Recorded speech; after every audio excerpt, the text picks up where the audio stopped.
Subscribe and press bell icon. Click join for free consultation every month. জ্যোতিষে গ্রহ যোগ বা গ্রহ দোষ বা এই গ্রহের যে অশুভ অবস্থান যে কোনো জন্মকোষ্ঠীতে এটাকে কি খণ্ডন করা সম্ভব? যেমন ধরুন বিভিন্ন অশুভ যোগ থাকে বহু মানুষের কোষ্ঠীতে, যেমন শনি চন্দ্র পুনর্ভু যোগ হতে পারে, শনি রাহু যোগ হতে পারে, শনি মঙ্গল, শনি রবি, এই ধরনের যোগগুলো কি কাটানো সম্ভব?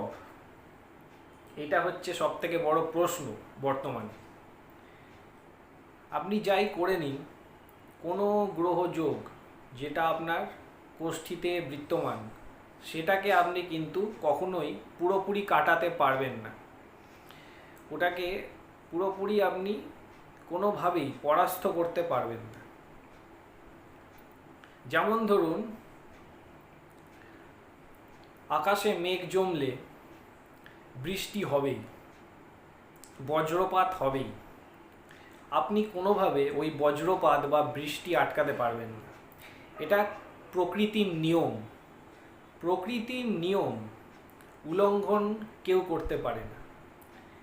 প্রকৃতির নিয়ম উল্লঙ্ঘন করা সম্ভব নয়। তন্ত্রশাস্ত্রে প্রকৃতির নিয়ম অনেক সময় অনেক তান্ত্রিককে দেখা গেছে তারা কিন্তু উল্লঙ্ঘন করেছে, কারণ তন্ত্রশাস্ত্র এমন একটা শাস্ত্র যেটার মাধ্যমে যদি আপনার সিদ্ধি থাকে তাহলে প্রকৃতির বিরুদ্ধাচরণ আপনি করতে পারেন, বিরুদ্ধে গিয়ে সেই কর্ম সম্পাদন করতে পারেন। তবে সেই কর্ম সম্পাদন করার মতো যোগ্য সিদ্ধতান্ত্রিক যদি বলতে হয় তাহলে ছিলেন আমাদের প্রত্যেকের জানা বামদেব ঠাকুর। যেমন একটা ছোট্ট গল্প বলি, যেহেতু এটা বললাম। একদিন বামদেবের দুই ভক্ত ঠাকুরের সাথে দেখা করতে যাবেন তারাপীঠে। তো ওদের ট্রেন ছিল 5টার সময়। 5টার সময় ট্রেন ছিল। তো বামদেব ঠাকুর ওই গাঁজা মদ ইত্যাদি এগুলো খেতেন আর কি। তো তাদের জন্য বামদেব ঠাকুরকে দেবে বলে তারা ওই শিয়ালদা স্টেশনে কিন্তু ট্রেন ছিল। তো এক দোকানে গেল, বলল যে ভালো জিনিসটা দেবে, বামদেব ঠাকুরের জন্য নিয়ে যাব। এবার দোকানদার সবে দোকানটা খুলছিল, বললো, তার একটা হেল্পার ছিল, হেল্পারকে বললো ভালো জিনিসটা দে, ঠাকুর খাবে। তো দিল। এবার ওই নিতে নিতে ততক্ষণে ট্রেন ছেড়ে দিয়েছে, প্ল্যাটফর্মে গিয়ে দেখে ট্রেন একদম ছেড়ে দিয়েছে। এবার দেখছে কিছুটা ডিস্টেন্স গিয়ে ট্রেনটা দাঁড়িয়ে গেছে। তারা দৌড়াতে দৌড়াতে ট্রেনে উঠে পড়ল। তো শেষ পর্যন্ত ফিরল। এবার বামদেব ঠাকুরের কাছে এলো, বলল, দে, আমার জন্য এনেছিস ওগুলো দে। বামদেব ঠাকুর তো ত্রিকালদর্শী, তো নিলেন যে জিনিসটা এনেছিলেন ওই দুই ভক্ত। তারপরে বামদেব ঠাকুর মনের আনন্দে খেতে খেতে ওদেরকে বলছে যে, কিরে, কেমন ট্রেনটাকে আটকে দিলাম, না হলে তো আজকে আসতেই পারতিস না। তো এই কথা শুনে ভক্তরা হতভম্ব হয়ে গেছে যে কিভাবে এটা সম্ভব হয়। তারাপীঠে বসে একজন সিদ্ধ সাধক প্রকৃতির নিয়ম উল্লঙ্ঘন করে শিয়ালদা স্টেশনে ট্রেনকে আটকে দিল।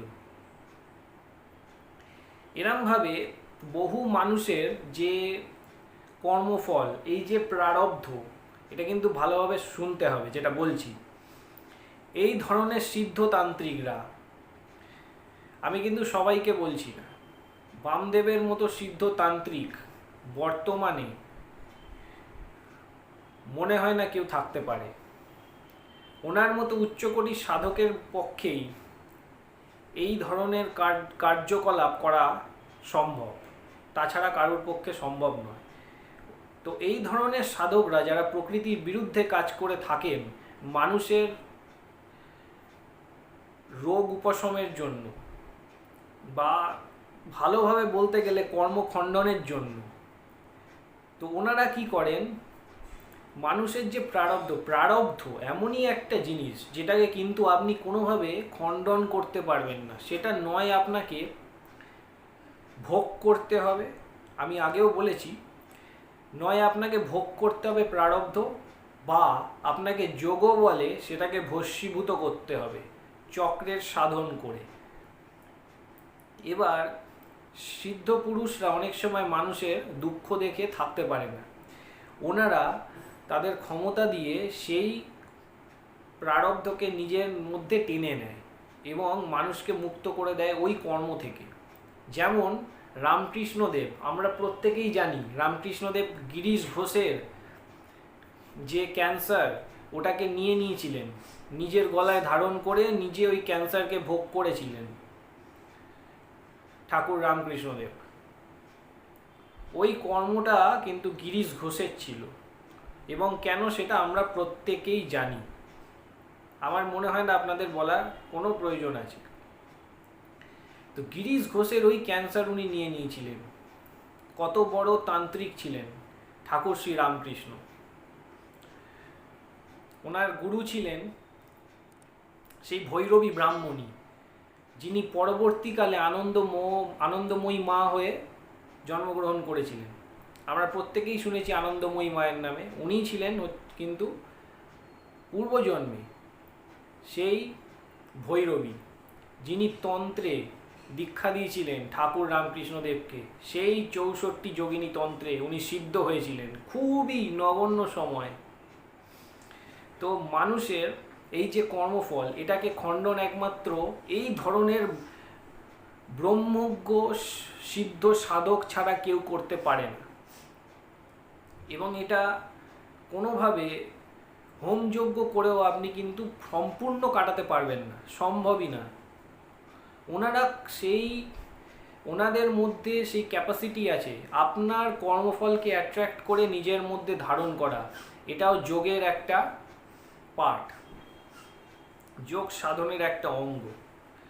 আপনি সেই স্তরে যেদিন যেতে পারবেন সেদিন এটা করতে পারবেন।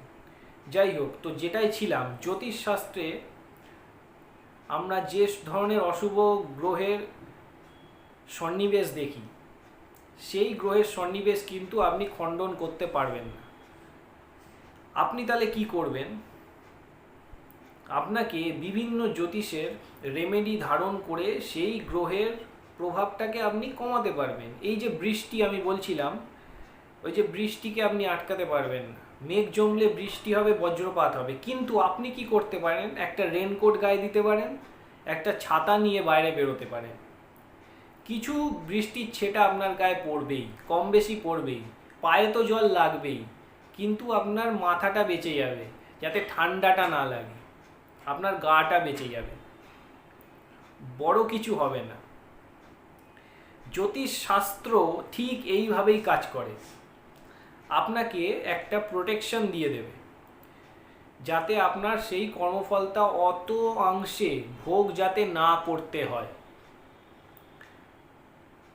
ধরুন আপনি স্টোন ধারণ করলেন, স্টোন যদি ধারণ করেন, হাই কোয়ালিটি স্টোন ধারণ করলে কিন্তু কাজ হবে। লো কোয়ালিটি স্টোনে কিন্তু কাজ হওয়ার সম্ভাবনা খুবই কম, এটা জেনে রেখে দিতে হবে।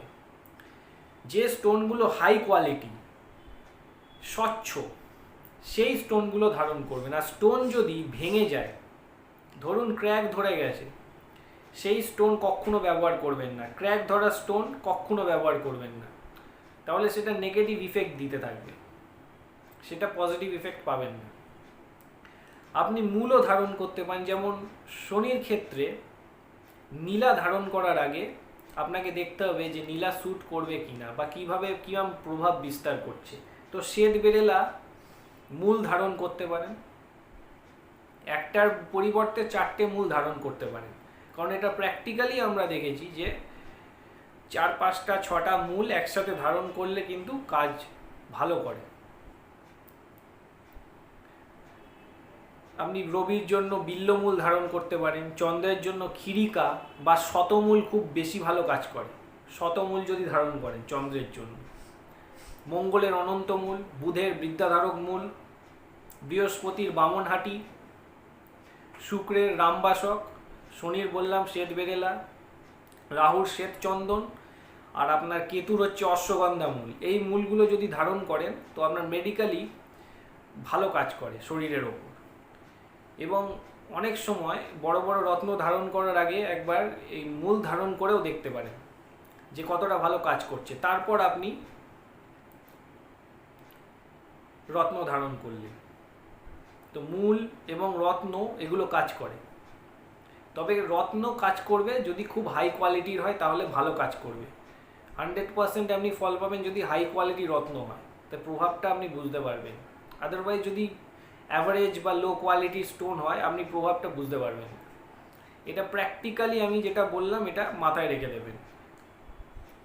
কারণ অনেক সময় আমরা সাবজেম ধারণ করি, সব সময়ের প্রভাব বোঝা যায় না, খুবই লো এতে কাজ করে, যেমন 30% কাজ করে, 25 to 30% সাবজেম কাজ করে।